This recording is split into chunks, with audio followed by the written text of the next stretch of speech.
Kids bully each other because they want to off-put their pain onto someone else, and they want to have a sense of control. What happens when you feel out of control? You get angry. Why do kids do drugs? Because they want to reduce their anxiety. They want to feel good. They want to get high. They want to belong. Why do kids join gangs? They want that sense of belonging. They're ultimately looking for love. You know, we have a negative bias in our society. We focus on the negative, and we see a lot of that programming in our schools. And what happens when you focus on the negative? It grows. We're constantly scanning for danger. Our thoughts create our perception of our reality. And as Wayne Dyer says, loving people live in a loving world, fearful people live in a fearful world. It's the same world. I think it's easy to go down a fearful path, but that is not a productive path. There's really only two kinds of people. There are good people and good people in pain. And that's a really hopeful statement, because we can all do something to help ease another's pain. Because we're all the same in the want and need to love and be loved. We look at each other and we see perceived differences, but in actuality, we are all exactly the same. We need love.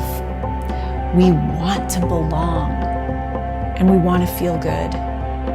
We want to be happy. We're all the same in those things. So even though you can't always choose what happens to you, you can always choose how you respond, and you can always respond in love. Social emotional learning is really the #1 way to cultivate a safe school environment, because you're cultivating the safety from inside a child out.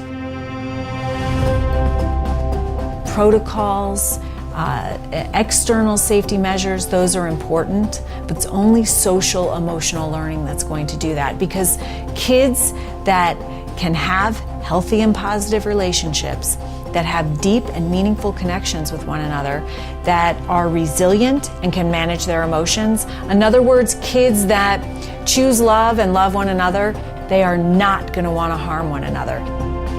We have the solution within us. It's just cultivating the skills and tools that we need. Social emotional learning is not innate. These skills and tools are not something that we're born with. We have to learn them. But the great news is they're easy to teach and easy to learn. Go to your schools. Ask if you have a social emotional learning program. If you do, how's it working out? Great. If you don't, we have a free, comprehensive pre-K through 12th grade social and emotional learning program that teaches kids how to choose love in any situation.